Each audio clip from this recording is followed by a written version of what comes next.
আগের ভিডিওটায় যেমন দেখেছিলে সর্ষে পোস্তের লাঞ্চ কমপ্লিট করে চলে গিয়েছিলাম গড়িয়াহাটে শপিং করতে।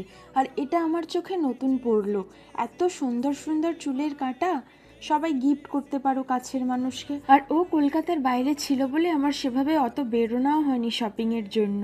আর নেক্সট মান্থে অনেকগুলো বিয়ে বাড়িও আছে, অনেক কিছু কেনা বাকি ছিল, তো সব কিছু কিনে নিয়েছিলাম। তারপর ক্লান্ত হয়ে প্রথমেই চা আর ঝালমুড়ি খেয়ে নিলাম, তারপর আবার শুরু হলো শপিং করা। আর এত ট্রেন্ডি আর স্টাইলিশ কালেকশন ছিল, সবই যেন মনে হচ্ছিল নিয়ে নিই। আর কনফিউজড হয়ে গিয়েছিলাম কোনটা ছেড়ে কোনটা নেব। আর এখানে এত উঁচুতে কালেকশনগুলো ছিল, আমি আবার হাত পাচ্ছিলাম না, এখানেও আমাকে হেল্প করছিল।